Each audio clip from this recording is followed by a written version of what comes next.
Okay, good evening. Here we are with our second meeting, and you've been in talking to Dr. Lamb about all kinds of good things. To start off with, I had an email from Dr. Todd, and she said, Taylor, Dubois, and Merritt have not gone through enrollment verification. And if you don't go through enrollment verification, the university doesn't think you're coming, and they just take your money and close down your site. So it might be good to do enrollment verification. Taylor, Dubois, and Merritt. Okay, thanks. Okay, I've just got a few snippets before we get started. I read in the newspaper, in the Greensboro News and Record, something that's coming down the pipe possibly for your school. And I'm going to read what it said to make sure I do it right. It said, news report, the hot title was News Report Points to Suspension Rate in Questioning Inequality. This report card uses public data on academic achievement, school personnel, school discipline, and juvenile court involvement. You can find the report card for a North Carolina county at youthjusticenc.org, or with the backslash our-work-equality-report-card but I bet if you just say Youth Justice Report, it'll come up. And I'm wondering if this is something that's just now taking hold. It's an organization, obviously, from reading the article, it's a national organization, and they're tapping into the things that are in the context of the school that may impact court involvement. And that sounds to me like something that's coming down the pike that I don't know much about, but I bet by the time you get into the Oval Office and you're the principal with the keys, you may be seeing it. So it might be something just to check out. And if anybody knows anything about that, if you want to share that, that would be good. But I just know it was a little article in the paper, not too big, but it seemed like it might be, picking up steam. So just wanted to see how, if anybody knew anything about that. Okay. I know at my school, we're doing a lot with equity, and I've been to a lot of equity workshops lately, and actually got one on February 25th at NC State. Okay. If you hear anything about that, it might be good to bring it back to the group, because it just sounded almost like what we're trying to get you to do, to look at the context of your school and say, okay, take an individual student. What is it that's impacting that student? Is it the curriculum materials are not appropriate? Is it that the teacher doesn't understand this type of child? Is it that they have a disability that's not being accommodated? Is it something outside the school? Is it court involvement? If that student has a brother that's being put in, juvenile detention and possibly jail, would that impact the child's performance? So this is a big ball of wax that I think people are beginning to look at. It's going deeper than that, Dr. Tillman. I know we've already had some crucial conversations, and it's just going deeper than looking into the historical aspect of ethnicity and how that's all set up, and just kind of intertwining that into schools and looking at the different cultures and saying, all right, you can't say just because a kid wearing a hood that they're, making certain stereotypes. Yeah. Yeah, just because I've got a hoodie on doesn't mean that I'm going to rob you. It may actually mean that I'm cold. In fact, I have a hoodie. Sometimes I wear it, and I'm just an old woman that's cold. So anyway, I just wanted to throw that out there as something I saw, and I thought it's really relevant, I think. Another thing that Dr. Lamb mentioned that I would like to emphasize again, I tried to emphasize it last semester, and some of you really took hold of it and believed me, and others, I think, are not sure. The parts of the folio that you have to send to Raleigh with your money and your transcript and the application for a license has to be your portfolio. And the portfolio contains your log. It contains the 6 evidences that you're working on, and it contains 1 competency folio. And you are working on that folio outside of your big portfolio right now. You're working on it over here. You click on web pages and folios, and you're in there working on it. And I'm commenting on it. But when you get to 605, you're going to go through a procedure that picks up that whole document. That is the 21 competencies with 3 submissions minimum for each one of which has to be a digital competency.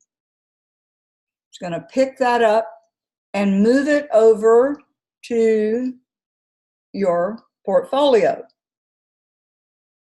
So that's why I'm so fussy about that competency stuff. I really want you to do a good job with it. It is your professional self that you're putting out there. And when your nouns and verbs don't agree, and when you have sentences that really aren't sentences, and you have misspellings, and it does not speak well of you. And it's not going to be long. Right now, you can pick that portfolio up and attach it. When you get it finished, you can attach that to your resume. You can transport that anywhere you want to transport it. And it's a wonderful document to be able to attach to your resume and say, here's what I've done. Because all they have to do is buzz through that and decide what kind of a candidate you are. And I'm not sure, but it seems to me that it won't be long until principals throughout the state would be able to go onto the state website and look at your portfolio. So, technology's moving on, and we just need to realize there's a good possibility that's going to be out there for the world to see. So that's about all I'm going to say about that. But I think somewhere along the line, professors have threatened, I think, people that something's going to look bad for them, and then it never does. Or they tell you things and they don't turn out to be true. And I don't know why that happens, but I just want you to know that truly is something that's going to go with your portfolio to Raleigh. So make it good, folks. And those of you that were not with me last semester, you're going to get an email, and attached to the email is what I use to keep a record of your competency folio submissions. And you may want to use that just to keep up with what you've done and what you haven't done, whether you have a digital competency for that particular competency or not. Because when you get to 605, you've got to go through and make sure that you've got all that stuff. So that's just my record, so I can keep up, and I just share that with you. The other thing about that is on the second page of that document, at the bottom, there is a statement that tells you what I think would be a good way for you to do your competency folio submissions. And at this point, you've already started something. But if you have it and it's not organized, you need to figure out how you're going to organize it. There's more than one way to organize it. And after last semester, I wasn't going to talk about organizing portfolios because some people are just throwing stuff in there and it's mishmashed, and that's the way they want to do it, and that's fine. As long as I can figure it out, I'll let the evaluator figure it out. And if they can't, they'll get back with you. But you need to decide, how do you want it to look? And then be consistent so that it gives a good presentation of self. That's the big thing. Remember, there's a statement under each of those competencies that tells you what the digital competency should be related to for that particular competency. It also gives you a definition of the competency. Your submission should match the definition.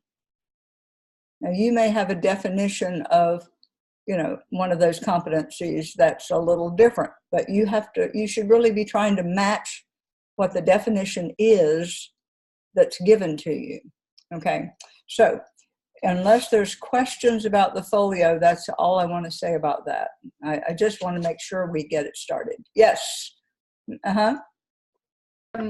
Okay, so I've had like a little bit of trouble, I think, organizing mine. When you say, like, we write our narrative and then we draw the line. So what I did this time, and I guess I'm asking how everybody else did theirs. So, like, I wrote the narrative and then I did the line and then add my attachment or whatever I added, like, as my evidence, and then you add a section. Is that how everybody is doing that, or? I don't know how everybody's doing it differently. That's my frustration. So see, I don't know if you were able to see my second. I don't want to talk about it too much longer because we've got other. But the bottom line is you need a narrative of 3 to 4 to 5 to 6 sentences telling about how you demonstrated that particular competency. Right. You need a documentation attached directly under that for that narrative, something that reflects that narrative. Right. If it's digital, the narrative should have something about it being narrative. And I suggested that you highlight or bold digital competency and underline it so that when you have 60 some of those in your folio, you can quickly go through and find that, yes, I did one here, I did one here, I did one here, rather than have to read through all that stuff to find it. I mean, I really am trying to make it easier for you. But if we need to talk about it later, Ms. James, we can. Okay, thank you. That's what we're doing about that. Okay. And there was another question?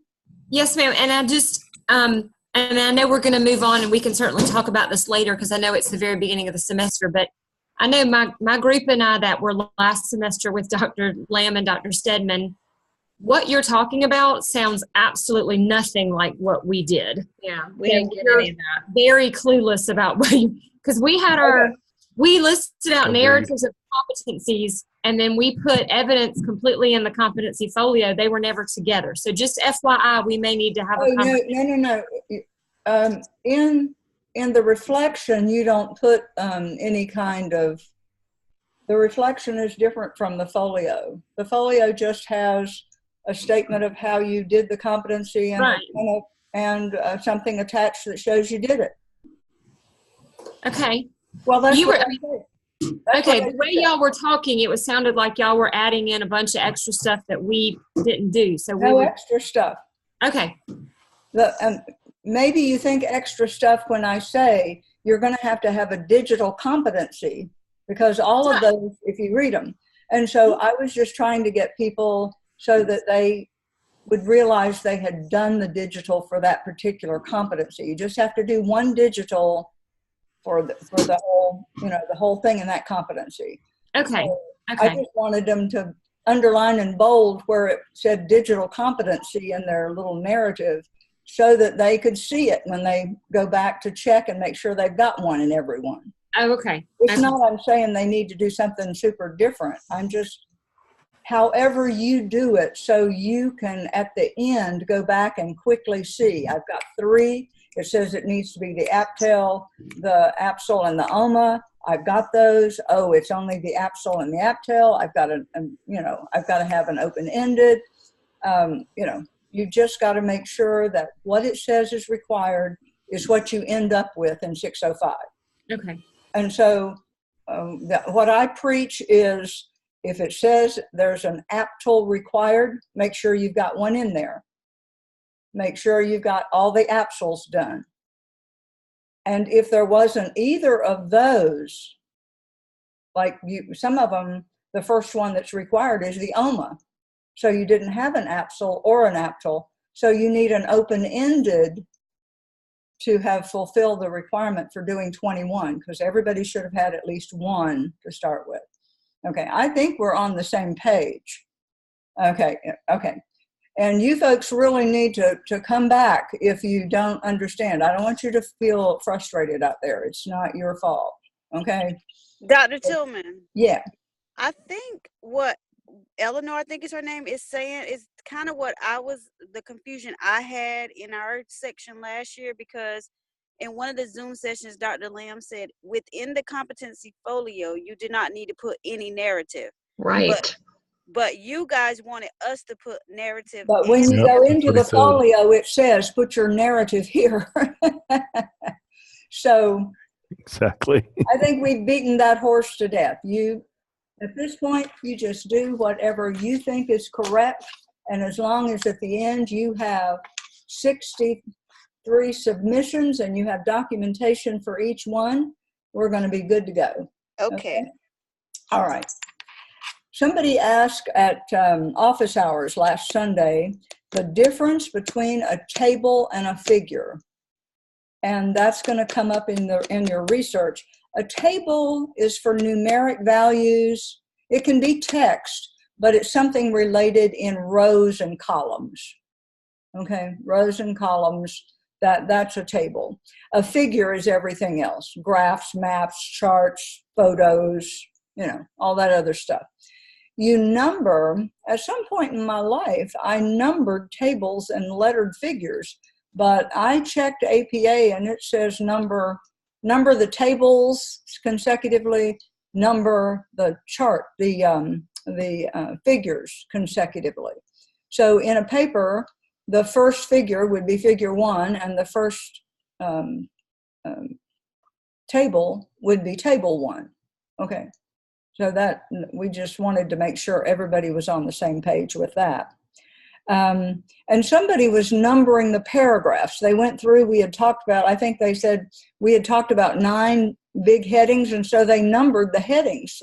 And so you don't number the headings.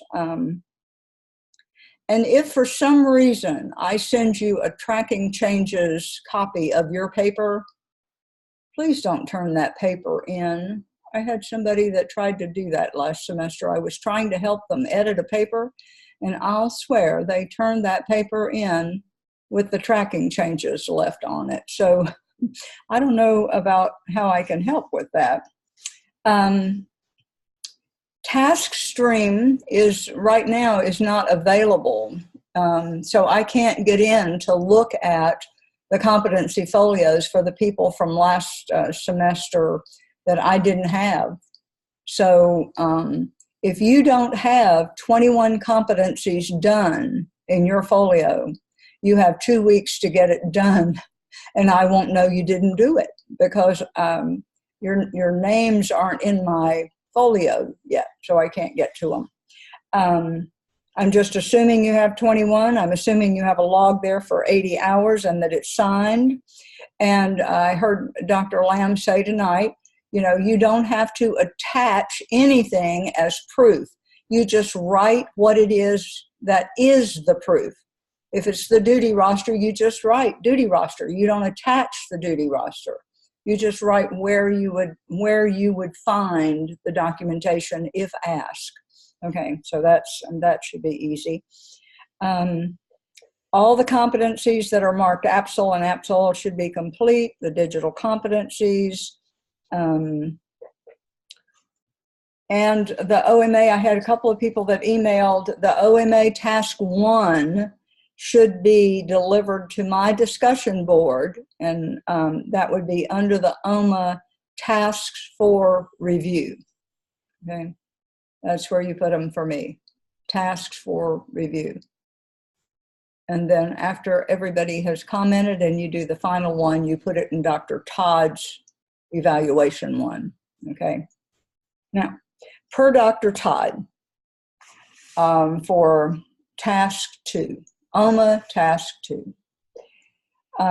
There's been a lot of discussion about this as to how it overlaps with the APTL.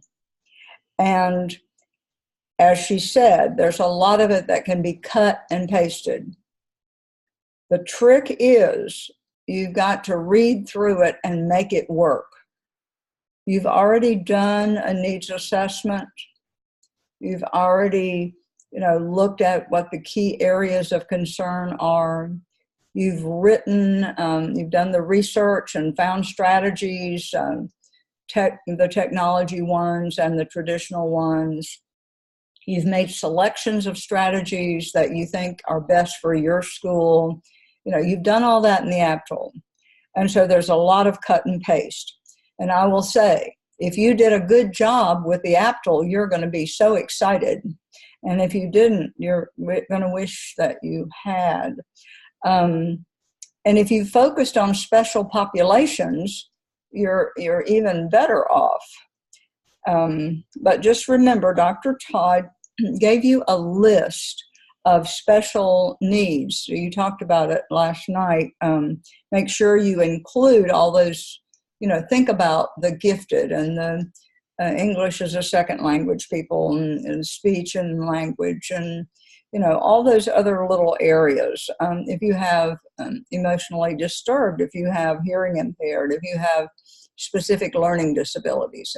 Just think through the kinds of special needs students that you have and what accommodations have to be available for them, because that's all got to be part of what you're thinking about when you get ready to do task 3, which is actually doing a schedule, because your knowledge of the kinds of students and the requirements for those students is absolutely necessary in doing that. Okay, so the first thing is, it's pretty obvious. You need to make sure you remove all of the APTL notifications. I've received papers when I did this a couple of semesters ago. I was doing 603, and I had people that wouldn't even remove where it said APTL. Now, let's do that. And it's not hard. You can just find and go to that place and read and see if that needs to come out, if it needs to be replaced, or it just needs to come out. But you can't submit it with APTL information in it, okay? Instructional capacity building. You really want to make sure that you define that, because in task 2, instructional capacity building is the whole idea, is how can you make the school better by increasing the instructional capacity of your teaching force, and how that might be in your school might be different from how it is in another school. So customize this to your school. Okay, it is a formal program proposal. Read growth plan, okay? When it says a formal program proposal, it's a growth plan. It looks like your school improvement plan, okay? Now, the thing that it says in the rubric, you look at the rubric and you look at the definitions and the discussion in your manual, it says there are 4 main things types of instructional resources that you need to be dealing with. And those 4 things have to be in this paper. Now you have to be creative and figure out how to weave that in with what you already have. Those 4 areas, the instructional knowledge. Now that's just the content, the pedagogy. Do you know about students? Okay, so it's, do you know what you're teaching? Do you know how to teach it? And do you know something about the kinds of students that are in your school that have to be taught so that they can learn? So it's the interplay of those 3 things that are instructional knowledge. And that just screams professional development, doesn't it? Because those 3 things are what we spend a lot of our professional dollars trying to improve. Well, the other area is instructional tools and materials. Curriculum is different from content. Content is what you teach. Curriculum is how you teach. Okay, so and what level, how much, what kind of standards that you're setting. Okay, so that second area with the tools and materials, you're going to talk about the teaching materials and the assessment piece. Those things, the curriculum, the materials, and the assessment. So that looks like it would be things that should be on a growth plan. You've talked about, what is the activity? What resources are you going to use? And how are you going to assess it formatively and summatively? Doesn't that sound like a growth plan? I mean, that's nothing new. But what's new here is when you talk about it in the narrative, somewhere, somehow, you've got to have that evaluator see that you're addressing these 4 areas. Now, it may be that you talk about it under each of the broad areas, or it may be that before you actually show the plan, you talk about how what you've already stated matches each of those 4 areas in some kind of maybe 4 relatively short paragraphs that pull all of the stuff from the APTL into these 4 areas by just sort of summarizing. That might be one of the ways, but you've got to have these 4 areas covered. And they are covered. It's just you've got to talk about them so that you're pulling it all together. Okay, the next thing, the third one would be instructional relationships. And that's sort of an interesting one. It's the trust and mutual respect one. And hopefully PLCs are helping us some there, collaborative teaching. Every time they give teachers bonuses for doing something, and some teachers get them and some teachers don't, I think, boy, that's really hard to be collaborative under those circumstances. But we're trying to get to be collaborative. We're trying to understand our students more so we can build respect. It's an interwoven piece there. But the mutual respect and trust has to be somehow addressed there. And that's probably through the cultural differences piece. Okay, and the fourth one is the organizational structure. Now, you supposedly in OMA 1, you really have talked a lot about the organizational structure and how it promotes the use of those instructional resources. And that would be things like your common learning time. Have you made a schedule, or has it been a priority to be able to get teachers together? And has it been a priority to get teachers involved in leadership roles? Okay, those are the kinds of things that need to be in those 4 areas. Okay, so that's the overarching thing that you need to be thinking about as you reread your APTL. And it's 1, 2, and 3. You cut and paste, bring them in. I would say there's no reason to have the pieces of the template, why you would not just pull the paper into it, because you're going to have so much stuff to be sorting through to find, it's going to be harder to work with. So just take out all of the stuff that's related to the template so that you're down to your real paper, okay? I think that will help you. So one of the big areas, instructional capacity. And it's data-driven, and it's you've got your context analysis, you've got the data from the APTL. So and when you put that together, that should give you the needs assessment. Now, you may have to look back at some of that data you have and see what's happening to your special needs students. Because remember, every piece of this, where is it? Every piece of your rubric emphasizes that it has to be focused on special needs students.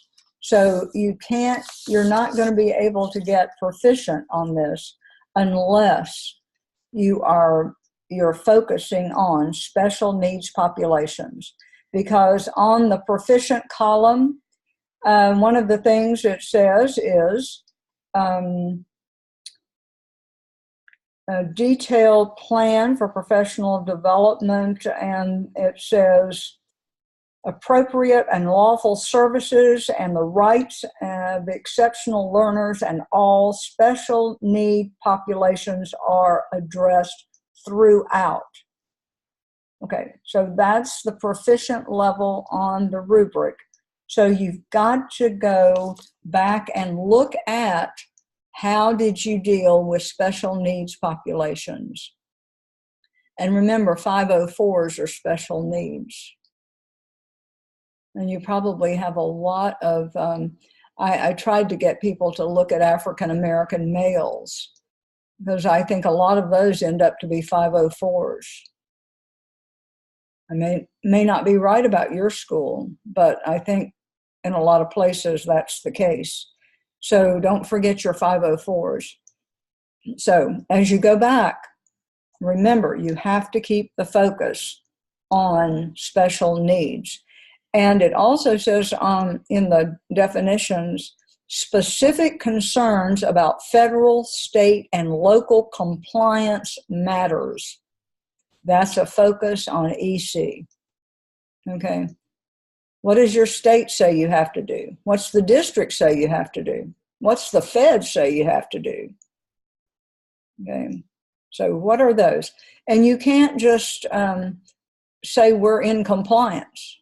You need to be able to state what is the rule, what is the policy, what is the law, and where did you find that? I say a lot of times, when you're doing a research paper, you know nothing. You're trying to quote statistics, data, that all comes from someplace. So you have to cite it. Researchers, they have names, they write papers, they write books, they write articles, cite them, and then put them on a reference list in the back. And I think you've probably done a lot of that in the APTL that'll just carry right over into this, okay? You're not starting over. You've got a lot of foundation to build on. And don't get too carried away. I say that for Ms. James Robinson.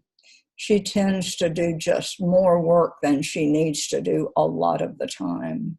Sorry about that, Ms. Robinson. So we want you to do enough, but don't do so much you don't get finished. Okay, that can pull some people down. You get interested in something and you read and read and read, and oh, this leads to that, and before long you know a lot about something that isn't really the paper, and the paper's late. So, you have to sort of know when to hold them and when to fold them. Okay, so the needs assessment should be pretty clear. You may have to add something because of the special needs group, but just think about that. Okay, the next thing, the formative assessment piece. That's a big part of this. And I'm taking this right from your definitions there in your manual. The formative assessment must align with each of the identified areas that you show needing growth.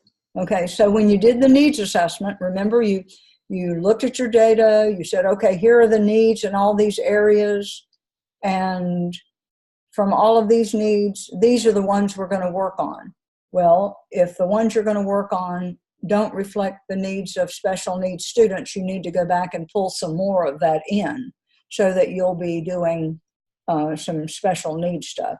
And then how are you going to formatively assess that? Comes right off of the growth plan. If you did a good job last time, you've already got it done. Here's what we're going to do. Here's who's going to do it. Here's when they're going to do it. Here's the timeline. Here's the formative assessment. Here's the summative assessment. Here's what success looks like. You've got all that. So figure out how to make that fit into what we're doing here. Okay. And then you have to provide a detailed plan for professional development. Well, that's on there too, if you followed what you were supposed to do last time. Because some of those activities should have been professional development, and who was going to do it, and when was it going to happen. So that might need to be strengthened some, especially if you add some special needs groups that you haven't addressed before. Or you may find that in your school improvement plan, you may have lots of things that you're already doing for special needs groups. That's quite fine to just pull that into this document. Our school improvement plan, we have this project going that we're going to strengthen 504 focus. We're going to work with our English as a second language students more. Here's what we've got in the school improvement plan on that. You can just bring that right into that. That is okay.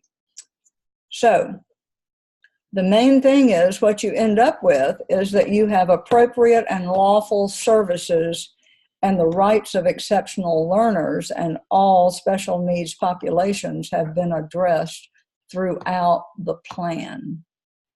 Okay?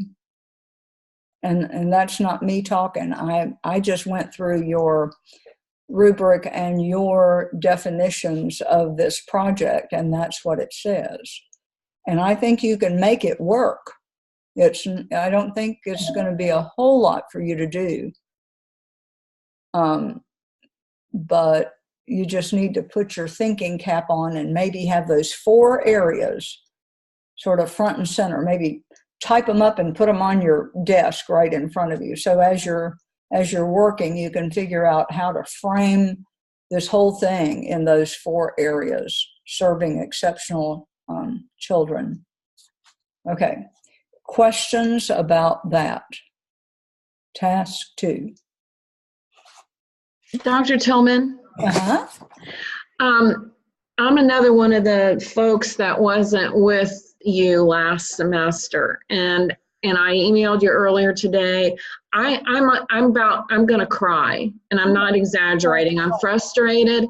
Me too. What I did last semester doesn't line up with all of this. So you're saying copy and pasting, and I'm trying not to get emotional here, but I still have 2 sections of the first task to complete.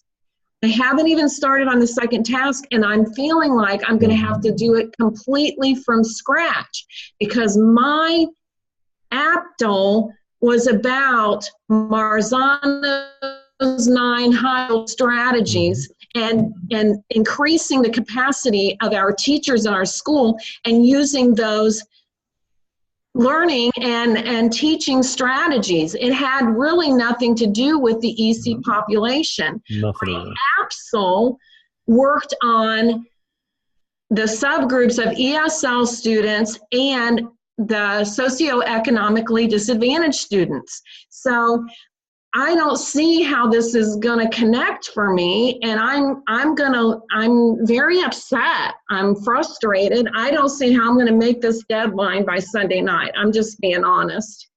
Well, first of all, just take a deep breath. And I think maybe it would be good if none of this is making sense. Help me out, some people. I don't,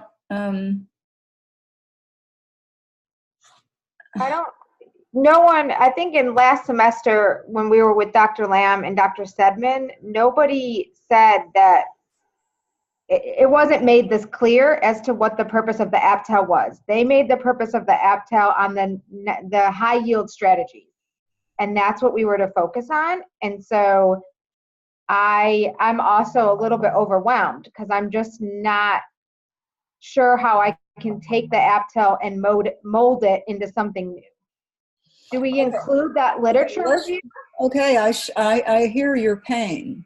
Okay, how about when you did the APSL and you looked at all that student data, can you go back and just cut and paste from there the things that you would use for a needs assessment, because you've got all that data. And I know it's going to come out that you have so many exceptional children like this and so many exceptional children like that. And here's the data. You can pull that data and have the data right there without having to do a whole lot. And Dr. Tillman, I think in what you've laid out, it makes sense. The task 2 makes sense.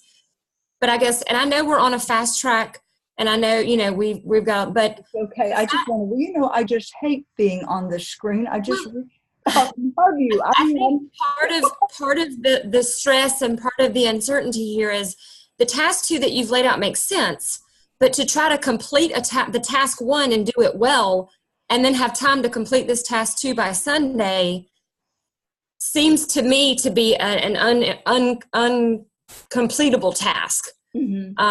I guess I know most of the time we had 1 task per week, and I know it's fast tracked and I know we're putting it quickly, but still 1 task per week is a lot. But to have 2 tasks this week, that just doesn't seem feasible. Okay, well, now here's the situation, and those people that were in my class last semester will attach to this. There is not a requirement. There is not a requirement that I meet with you every week.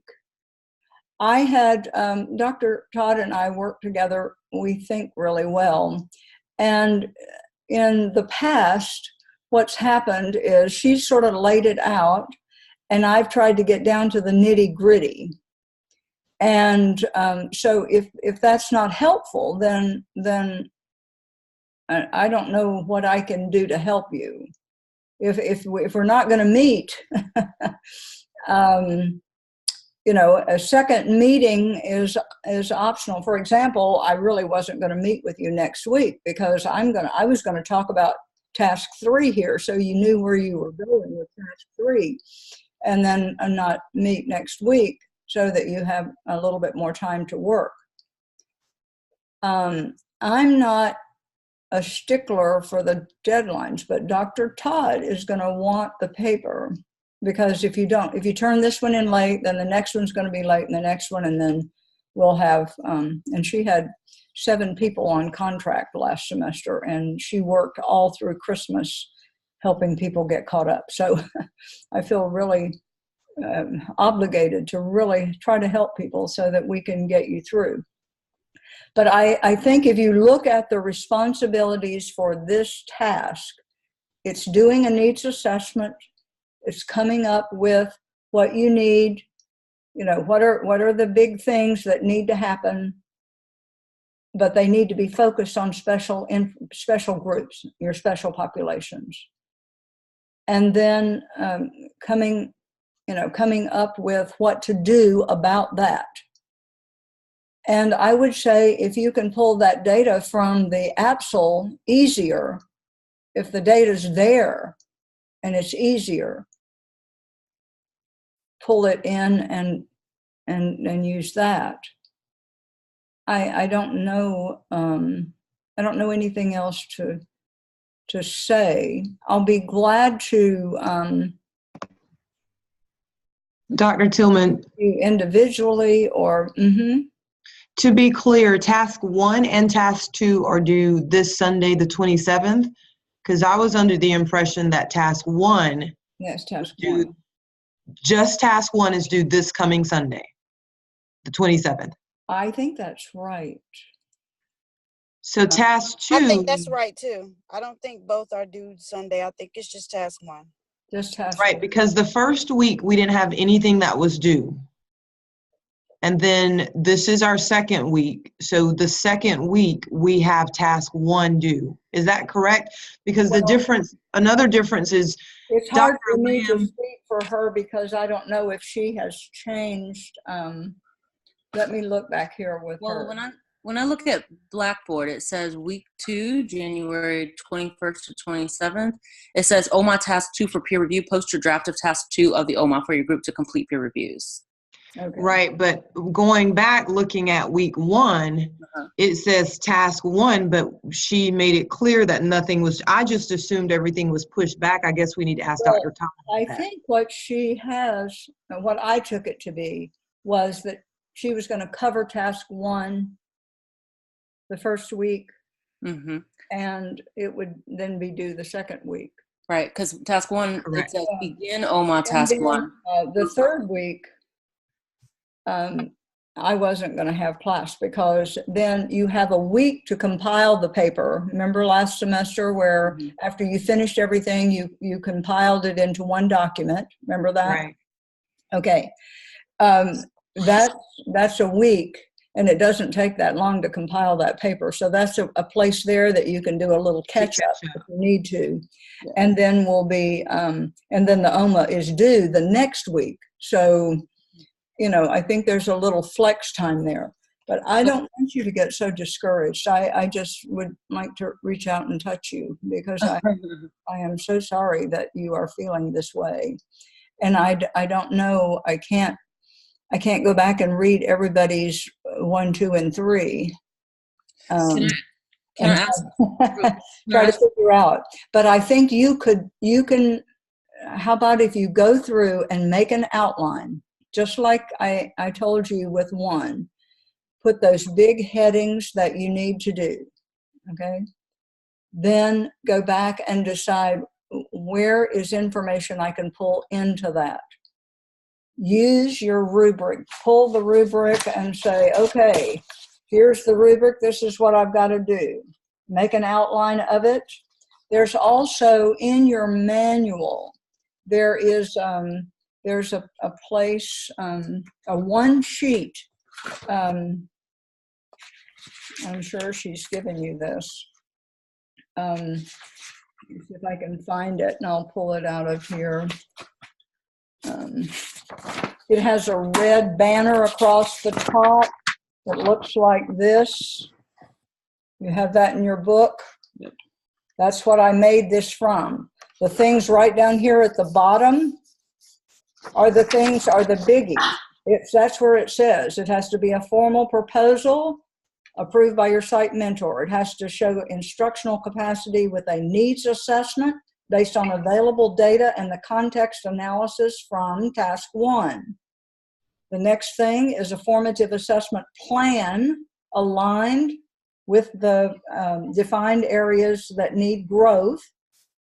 And the assessment must be aligned with the legal and ethical requirements. So then the next one says a detailed plan of professional development.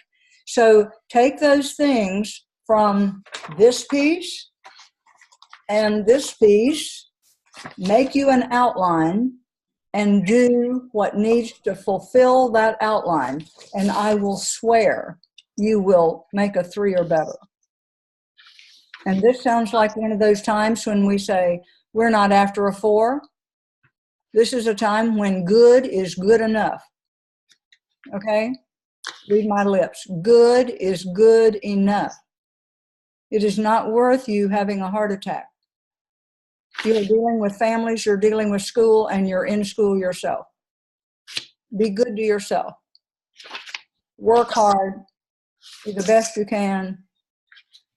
I used to tell my boys, did you do the best you could? Yes. Well, then that's fine. A B is fine. A C is fine.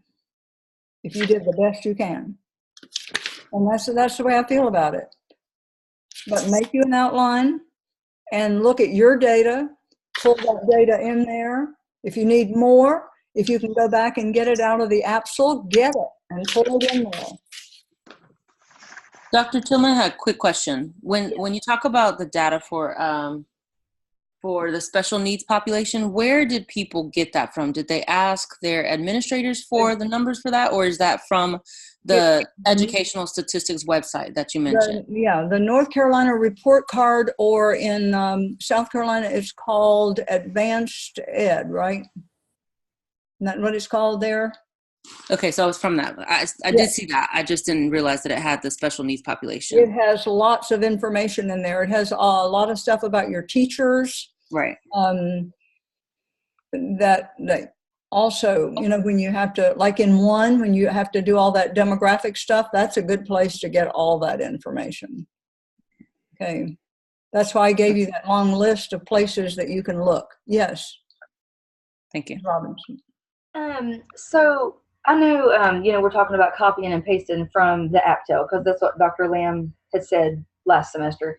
But we didn't focus on EC students. We focused on like the Marzanos and things like that. So it's really different. So there's really not going to be able to, a few things we'll be able to copy and paste, but then we're working with a different group of students, right?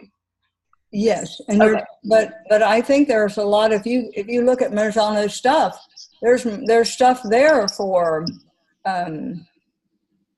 English language learners, and there's stuff there for special learning disabilities. There's there is stuff there that you can pull, but you need to make sure that you show the population that you're working with. Okay. Because when you get to 3, and I do want to look at 3 for just a minute so you can see where you're headed, is that when you get to 3, you're going to use what you've learned from your work with Dr. Todd and what you found from your readings and your research about legal requirements, because we're really focused on legal requirements for operating your school. And we want to assess, you have to do 2 things. You have to assess the current schedule, and you have to review that schedule. You talk about it. The process for how your scheduling is done in your school, what's in the schedule, the strengths and needs of that schedule, how it aligns with the school improvement plan, the legal requirements of teacher collaboration. Do they have to have lunchtime? Do they have to have planning time? How many hours a day is a student supposed to have this, and this? You've got that information in Dr. Todd's class. I'm sure that there are resources there that give you that. Alignment with the needs of your diverse population, and you have to have evidence of faculty input into the schedule. And after you've assessed all of that, say, yes, we have this, no, we don't have that. What do you mean faculty input? Nobody ever asked me about the schedule. You once you get through all those pieces, then you're going to revise the current schedule in light of what you found out when you assessed the schedule, the process and the schedule. You may make recommendations about changing the process. You may make changes, recommendations about changing the actual schedule. And part of what you have to do is attach a copy of the actual current schedule of your school, and just an electronic copy, and the revised copy that you created. Those are the two things for 3. 3 is pretty much, if you just zip down that list, you know, you're going to assess the current schedule, you're going to, the strengths and needs of the process, and just tick right on the list. So that's not the difficult piece. What you're doing right now in 2 is the difficult piece.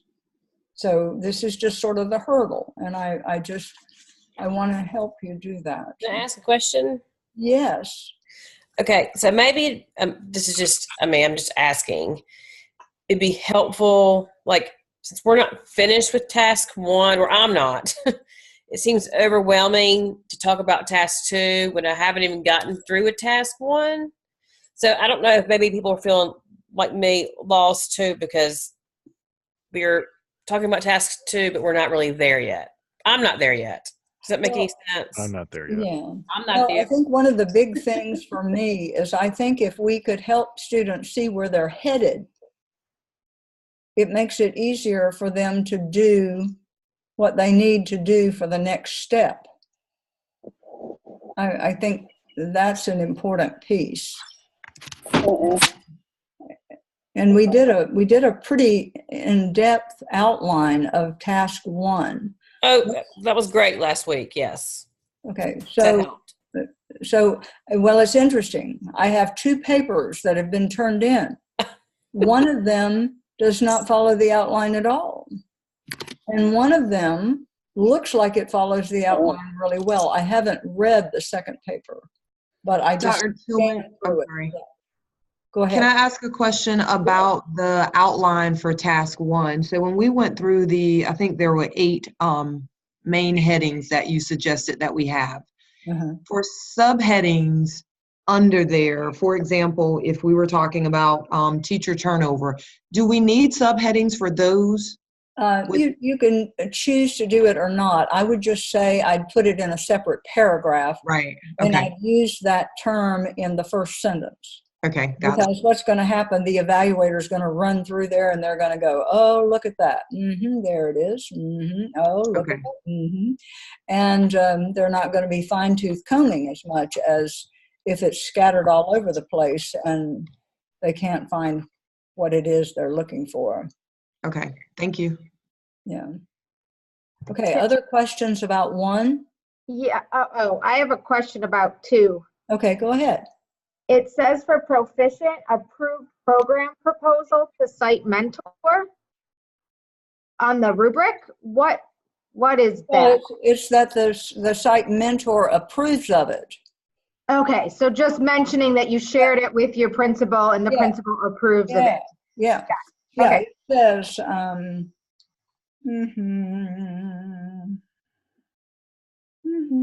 where is it? In cooperation with his or her principal, will assume responsibility for developing. Yeah. You must always make sure your principal knows what you're doing. They won't be happy when teachers start complaining that you're having them in groups and he doesn't know that you're doing it. Yeah. Yeah. That was a good question. Okay. Other questions? Open it up. I may not know the answer, but I will try to figure something out. Dr. Tillman. Yes. You put down that we were supposed to use the NC report card. Is it okay that the information is from 2016 and 17?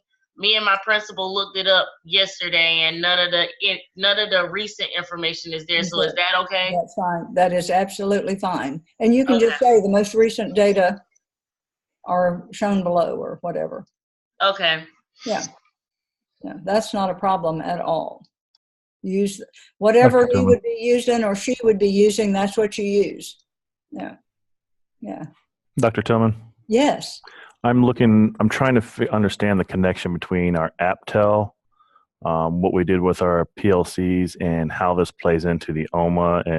And is that going to come back and bite us in the butt on the end? Because we haven't really followed through. My PLC hasn't really followed through because we're kind of in limbo on approval. We've got so much going on in the school as it is that I did my presentation to my administration, and you know they liked what they saw. But as far as getting it started right now, that doesn't look like that's going to happen. So is that going to bite me in the tail? It doesn't. No, it doesn't have to get started. In fact, those of you can defend me that had me last semester. I really pushed people to have timelines that like introduce stuff, and here's who's going to introduce it, and here's how, and we're going to prove we introduced it because we're going to have the sign-in sheets where we had the meeting. And then down here, maybe you have to have money to do professional development. So maybe we have to do the professional development over the summer, and here's the dates, or it's the work day after school. Okay, and here's that, and we fill that in.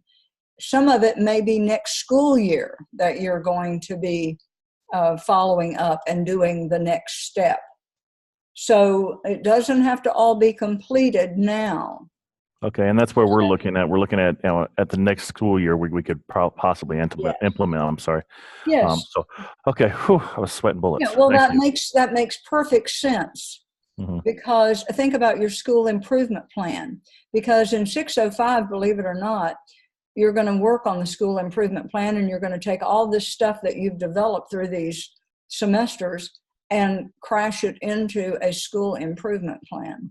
So when I say look at your school improvement plan and make sure it aligns, I'm not saying that because I want you to do one more step. I'm saying that because when you get to 605, you're going to be so glad you did, because there it is. Okay. So we're doing the action research, but we don't need evidence that we've actually followed through with the suggestions to our principals, is what you're saying. That's right. You don't need to document that it has happened. Okay. You're laying out a plan for what could, should, might happen. Perfect. Thank you. Because if you don't get the money, you're not going to do squat. Right. Yeah. And if a new principal comes in, you might do less than squat. Well, because they might have their own idea about what's going to happen. Well, that lifted a weight off my shoulders, so thank you. I'm glad to know that. Okay. Yeah. Well, see, that's why we need to ask questions. That's why I wish I could be there in the room with you and be able to pass out Kleenex when we need to. Dr. Tillman. Yes. My question is, at the Career and Tech Center, we don't necessarily have to deal with exceptional learners. So how do I address that? But you do have exceptional learners. They wouldn't be coming to the Tech Center, I don't think, if some of them probably are exceptional learners. And you don't know who they are?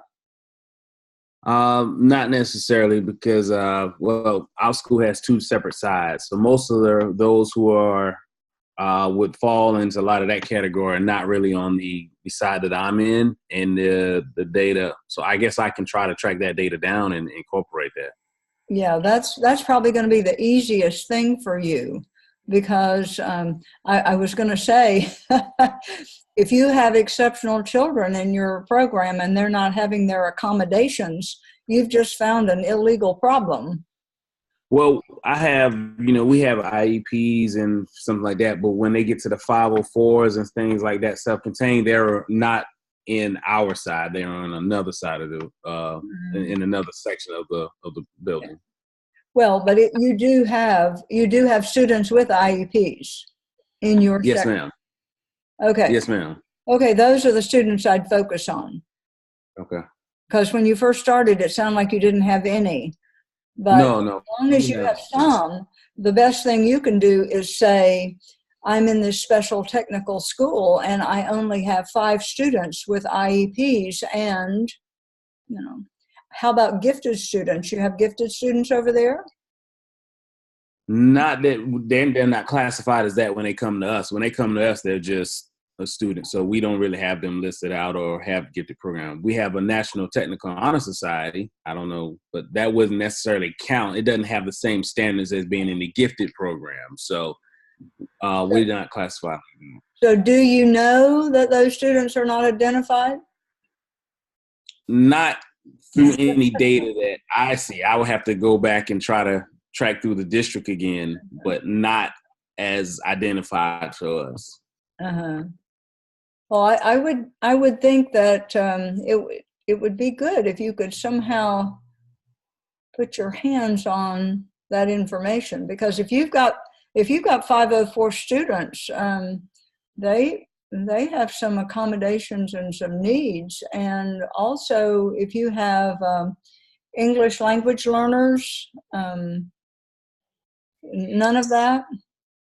Typically, that I know of, most of them are pretty okay. We don't have any extreme cases coming that I know of, but I can definitely inquire.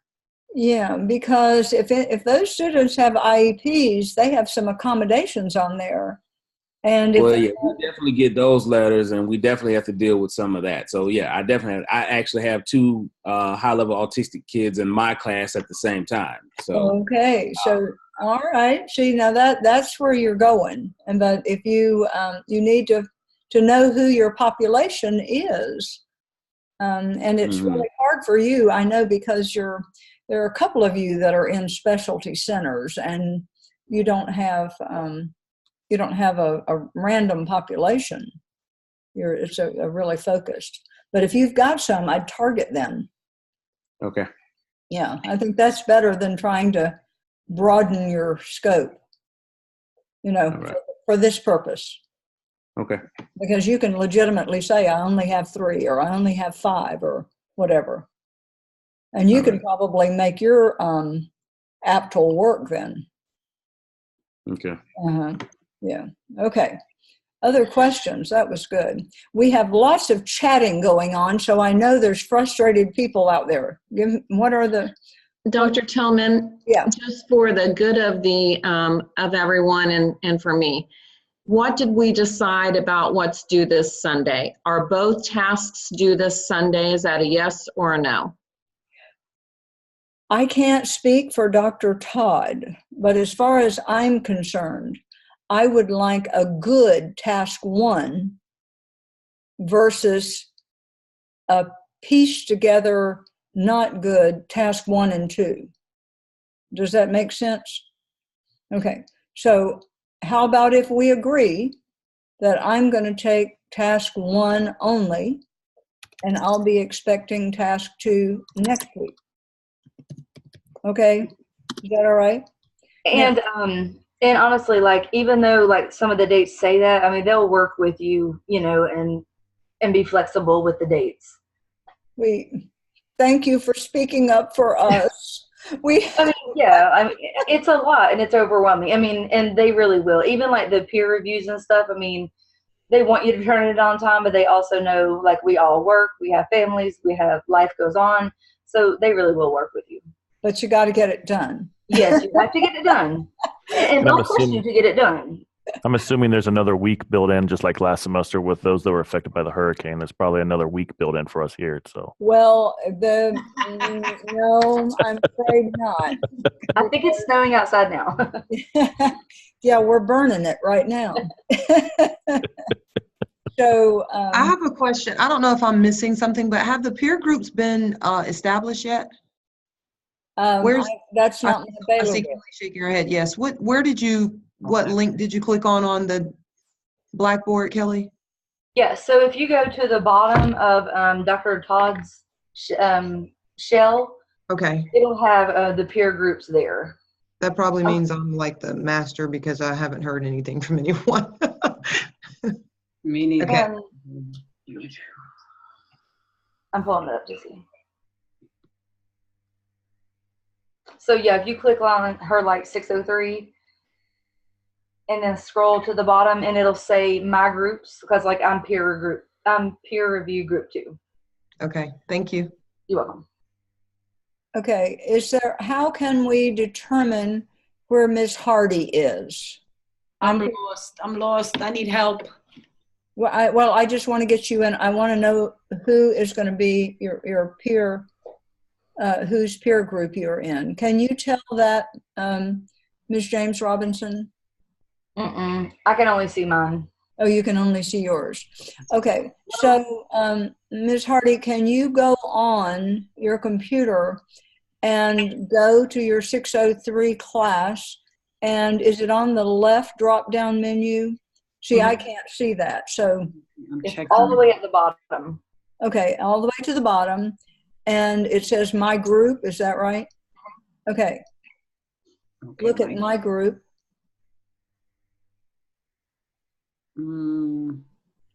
Okay. Kelly, does Okay, your show? I'm on group Does 3. your show people's names? Like I know who my group is, but they're not listed there on the Blackboard. Okay. So when you go under my groups, it's going to say peer review group, like whatever number, then there's like a little arrow. Click on that arrow, and then your group will pop up. Hey, if you go to send email, everybody pops up. So Manja, it looks like we're in the same group as we were in the Zoom. When I click on the arrow, it just has all this list of stuff. But if it's under the email, then that's. Yeah, so Manja, we have the same Zoom group as we had last for the app tower.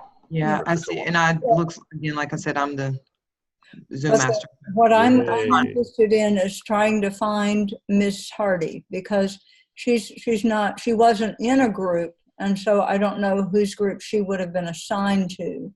And I think it's imperative that we get her in a group.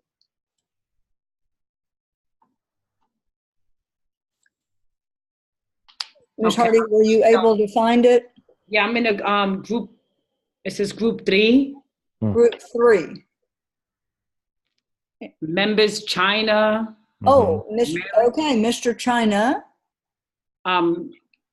Clarence. Dubois. And Tiffany. I'll send you an email tonight. Okay, that's good. Okay, just to get her in.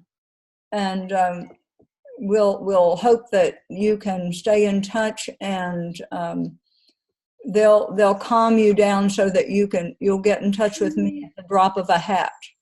Please. Okay.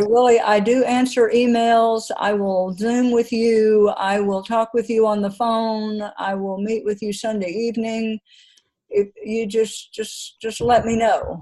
Can we get your phone number again, please? I just don't have it in front of me. It's 336-454. Whoa. 09. Wait, 336? 336. 336 454 0954. Perfect. Thank you.